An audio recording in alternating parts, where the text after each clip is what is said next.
Known to many today as Manhattan Beach, a wealthy, prominent oceanfront paradise located in the city of Los Angeles, has hidden beneath its white sands a story of what once was.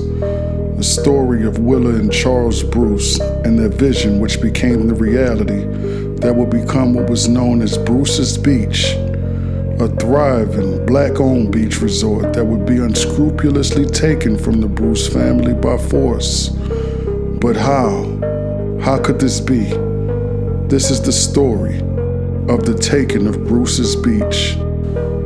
Willa Ann Bruce and her husband, Charles Aaron Bruce, were born into an America still struggling to define freedom for black people in this country. By the late 1890s, they had settled in Albuquerque, New Mexico, where Charles would work as a cook at a local restaurant. But word was spreading that California offered something more: better work, greater opportunity, and the promise of a life beyond the limits imposed by the post-Reconstruction South.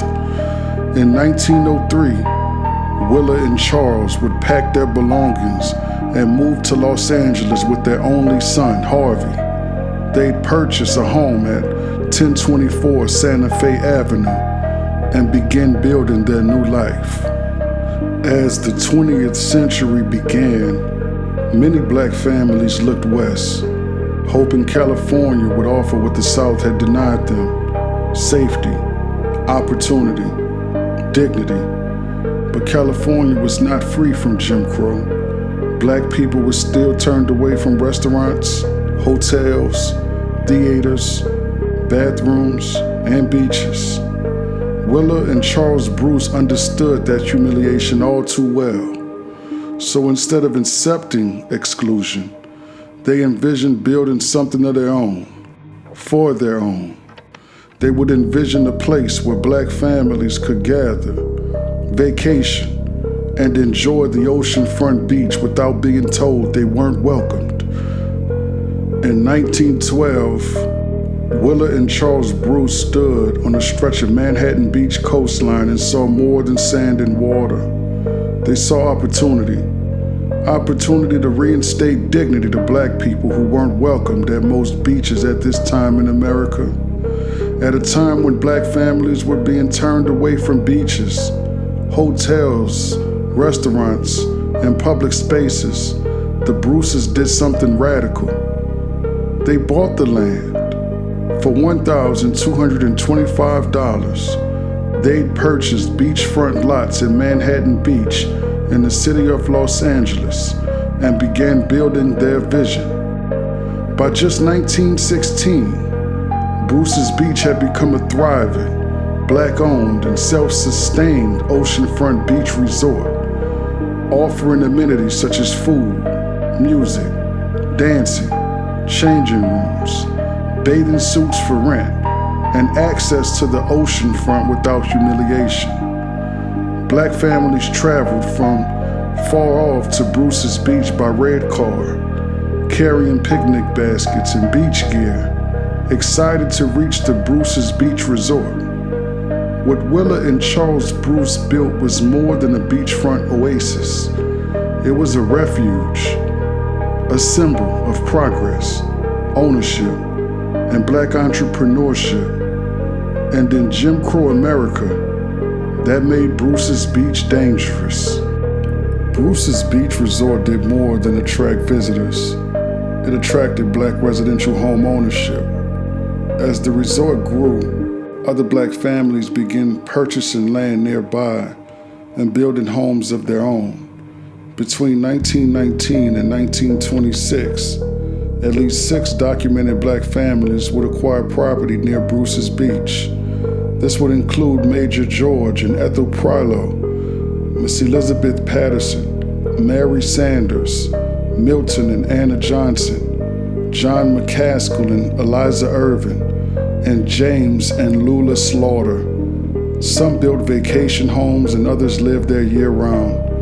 What began as Willa and Charles Bruce's dream was becoming something larger.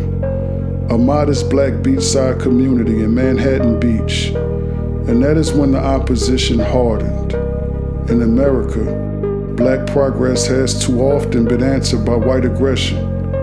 The success of Bruce's Beach unsettled white residents, political leaders, and racist organizations like the Ku Klux Klan. The problem was not disorder. The problem was Black people owning land, gathering freely, and building a future near the ocean.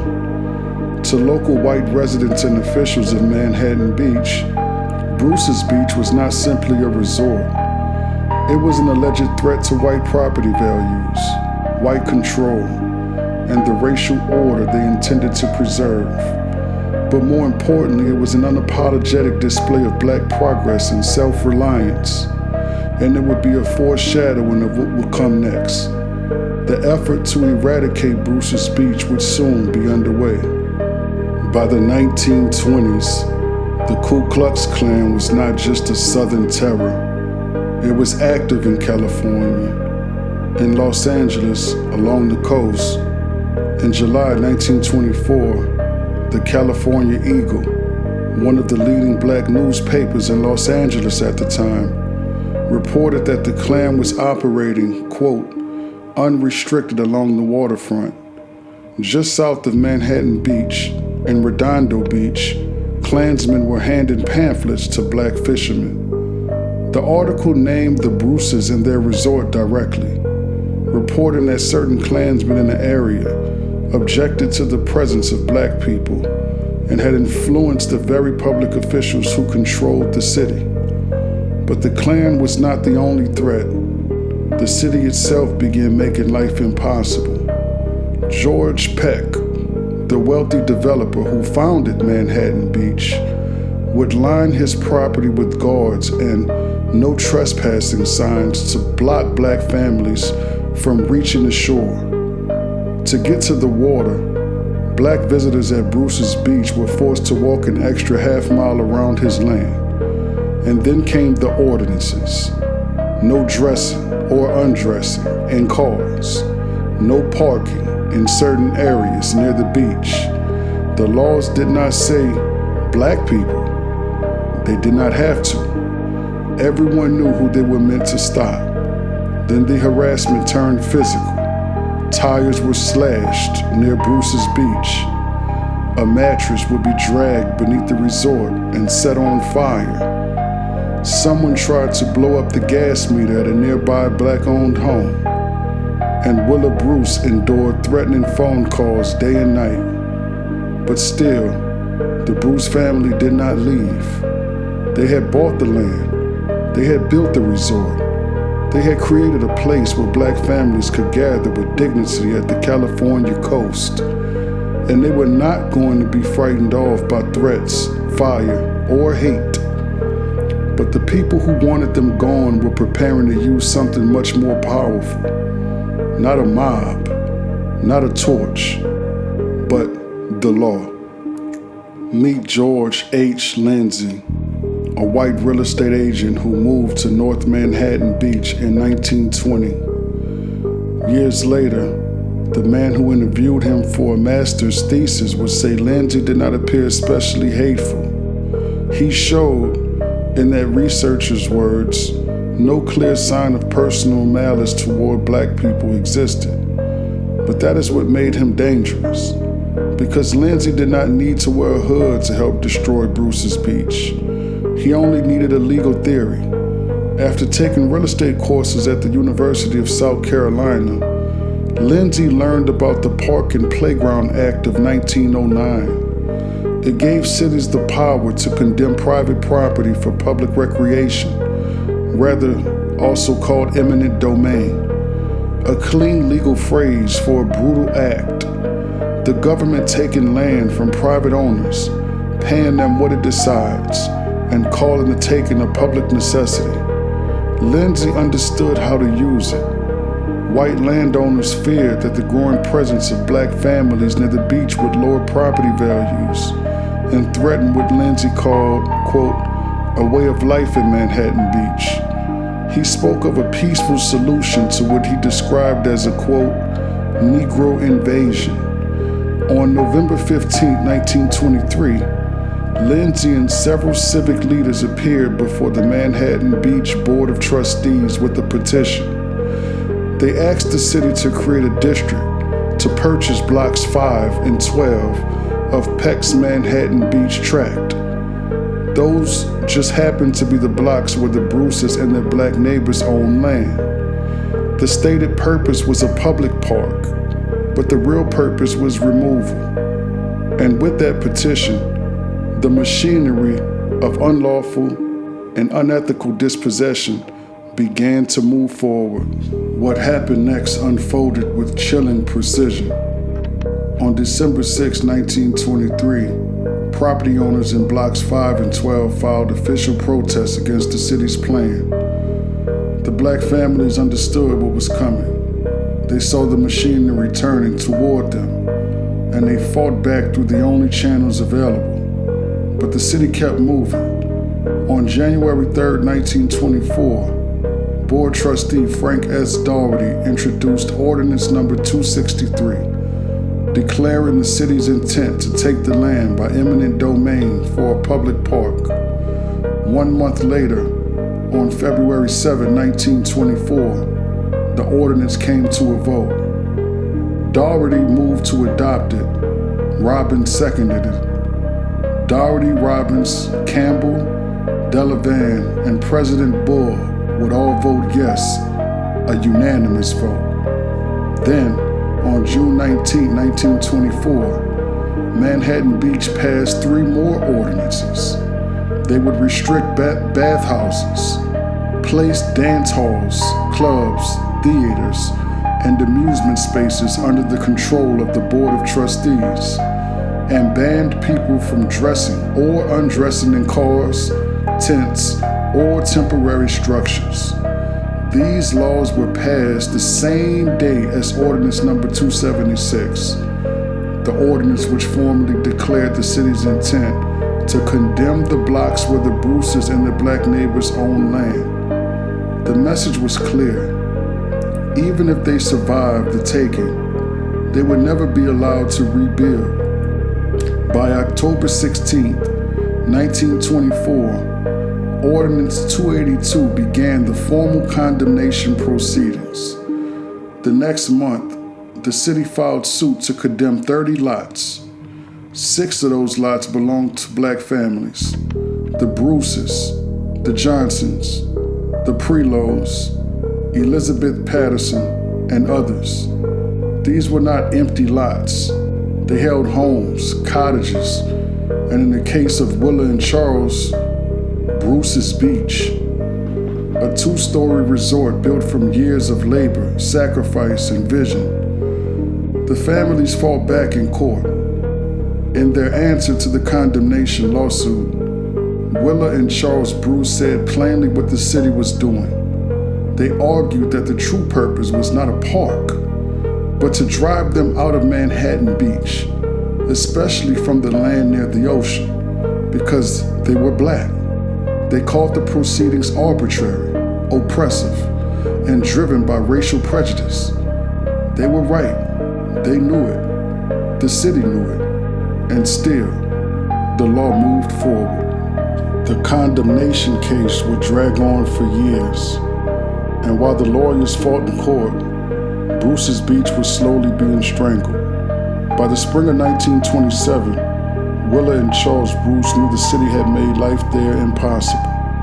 In the California Eagle, the newspaper of Black Los Angeles, they announced a Bruce's Beach closing out party scheduled for May 30th, 1927, Memorial Day weekend. A farewell to the place they had built with their own hands. They had been there for 15 years, but before they left, Charles, Willa, and their only son Harvey would write one final message to the people of Manhattan Beach. It was published on the front page of the Manhattan Beach News.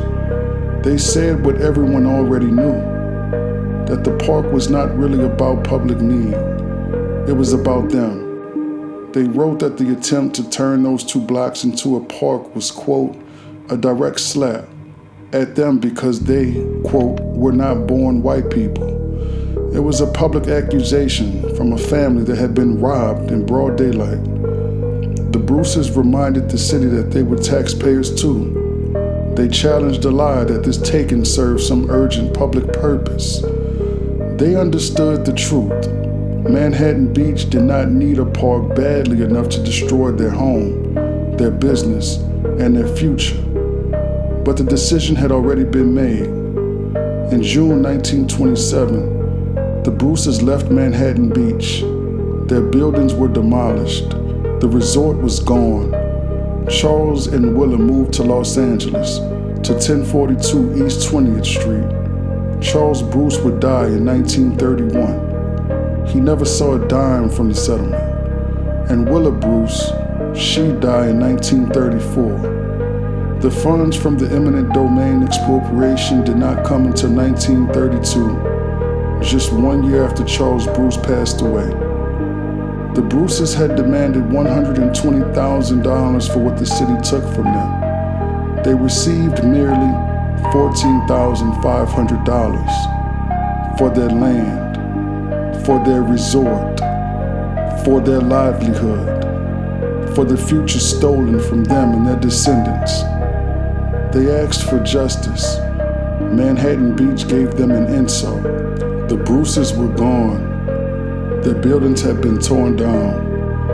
But Manhattan Beach was still not satisfied, because black people were still coming to the Manhattan Beach coast. The Slaughter family had built a modern 10-room boarding house just outside the condemned zone. It stood as yet another sign that black families were not willing to disappear from the coastline. On Memorial Day 1927, the Slaughters opened for business. The police were waiting. That day, the Manhattan Beach Police Department took down the names and addresses of 25 black beachgoers. The California Eagle called it what it was, a disguised attempt to intimidate black people and force them away from the area. Then, on June 26th, police drove 40 or 50 black visitors off the sand, but this time they met resistance. When officers threatened Walter Gordon Sr. with arrest, he calmly stood his ground and explained the law. According to the California Eagle, after listening to him, the officers quickly backed down. The message was clear. Even after the Bruces were forced out, the campaign continued. This was never just about one resort. It was about removing black presence from Manhattan Beach entirely. On July 4th, 1927, a 19-year-old black UCLA student named Elizabeth Catley went swimming at Manhattan Beach. For that, she was arrested. The charge was trespassing on a public beach. She was taken to jail in Redondo Beach and held for 5 hours in nothing but her wet bathing suit. She'd later sued for $35,000. But the intimidation did not stop there. On October 18, 1927, the California Eagle reported that the, quote, fiery cross of the KKK had been burned directly across the street from the Slaughter home. The message was meant to be clear. Leave, disappear, do not come back. But the paper noticed something important about the Slaughters. They were, quote, not of the running kind. And after all of that, the land taken in the name of a public park sat empty, not used, not honored, just vacant for over 30 years, a silent monument to what had been stolen. For 30 years, the land where Bruce's Beach once stood, later taken through eminent domain, sat empty. Prime beachfront property, taken in the name of alleged public necessity, remained vacant, undeveloped, and unused for 30 years. The city had claimed urgency, but the truth was exposed by time. They did not need a park. They needed the black families gone. It was June 2020. George Floyd had just been killed in Minneapolis, and the country was burning with grief, rage, and centuries of unfinished history. Across America, people were asking what justice really meant. In Manhattan Beach, Kavan Ward was asking that question on land most people had forgotten. She was a black woman living in a city where black residents made up less than 1% of the population. And when she learned of what had happened to Willa and Charles Bruce, she was furious. Because this was not just history, it was evidence. Had the Bruces not been forced from their land, Ward later said, Manhattan Beach might have become a predominantly black coastal community. On Juneteenth, she organized a picnic at the former Bruce's Beach site, land that had been used for decades as a lifeguard training center. She brought black mothers, children, cameras, and a message. The land should be returned to the Bruce family. In the weeks that followed, she founded Justice for Bruce's Beach. By August, hundreds were marching. By October, the pressure forced the Manhattan Beach City Council to create the Bruce's Beach Task Force, charged with uncovering the truth and recommending what should happen next. After nearly a century of silence, the buried story of Bruce's Beach had finally begun to resurface. The Bruce's Beach Task Force produced a 75-page history report. It was not speculation, it was documented. Court records, newspaper articles, census records, maps, correspondence, public files stretching back nearly a century. They traced the entire campaign, the petition, the ordinances, the Klan intimidation, the letter from Charles, Willa, and Harvey Bruce, the closing party, the condemnation, the demolition, the erasure. Their recommendation was simple. Manhattan Beach should formally apologize to the Bruce family, but even that was too much. City leaders worried an apology might create legal liability. Then, on September 30th, 2021, Governor Gavin Newsom came to Manhattan Beach. He stood on the land itself, the same land taken from Willa and Charles Bruce, and signed the bill into law. Nearly 100 years after the city used the law to take Bruce's Beach, the law was finally being used to return it. By May 2022, Los Angeles confirmed that Marcus and Derek Bruce, the great-grandsons of Willa and Charles, were the rightful legal heirs. And on June 28, 2022, the County Board of Supervisors voted unanimously to transfer the property back. For the first time in nearly a century, the land was coming home. 98 years after Manhattan Beach voted to take the land, Anthony Bruce stood on that same ground and held up the deed. His great-great-grandparents, Willa and Charles Bruce, had built a dream there. They had been threatened, harassed, burned out, forced away, and paid only a fraction of what their land was worth.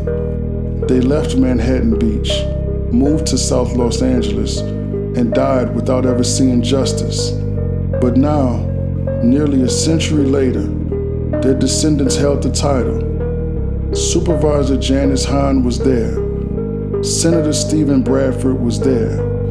Kavan Ward, who had helped reignite the movement with the Juneteenth picnic on the land, was there. And the Bruce family was no longer standing outside history. They were standing on what had been stolen.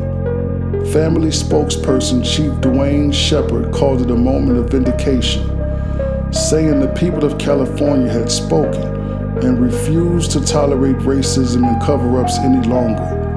Under the transfer agreement, the Bruce family leased the property back to Los Angeles County for $413,000 a year, allowing the lifeguard facilities to remain in operation while the family decided its next move. For the first time in nearly a century, the Bruce family was not begging for recognition. They had the deed, and the land had finally come home. On January 3rd, 2023, the Bruce family made its decision. They would sell the property back to Los Angeles County for $20 million. By then, the land had been returned but not restored. Modern zoning restrictions meant the family could not rebuild the resort. They could not recreate the beachfront community that Willa and Charles Bruce had imagined. They could not bring back the decades of wealth, ownership, and legacy that had been stolen. But they could take something real, something tangible, something their family had been denied for nearly a century. Generational wealth. Supervisor Janice Hahn called it what it was: reparations. She said that the taking of Bruce's Beach was not only an injustice against Willa and Charles Bruce, but against generations of their descendants who almost certainly would have been millionaires. And the numbers tell the story. $1,225, what Willa and Charles Bruce paid for the land in 1912. $14,500, what Manhattan Beach paid them after taking everything, delivered only after Charles was dead. $20 million, what their descendants received 98 years later. It was not enough to undo the damage, not enough to restore the lives lost, the business destroyed, the community erased, or the wealth that should have grown for generations. No amount could do that, but it was something. For the first time in nearly a century, the Bruce family was not ignored. They were seen, they were counted, and in one small, imperfect measure, history was forced to pay something back. Willa and Charles Bruce bought land here. They built something here. They were driven out, stolen from, and left with almost nothing. And for most of a century, the world moved on and forgot them. It took a Juneteenth picnic, a grassroots movement, a state legislature, a governor's signature, and nearly 100 years for the simplest form of accounting to take place. Kevon Ward said it plainly. Eminent domain is not a policy from the past. It is being implemented now. These families have to build community, mobilize, organize, and they have to hold their government officials accountable. Bruce's Beach is not a story that ends with the check. It is a story that asks us to look at the land around us and ask, who was here before? Who was pushed out? Who never got to build the wealth that was theirs to build? The story of Willa and Charles Bruce speaks to me, through you. Tell the story of what happened here. Tell the story of Willa and Charles Bruce. Tell the story of Bruce Beach.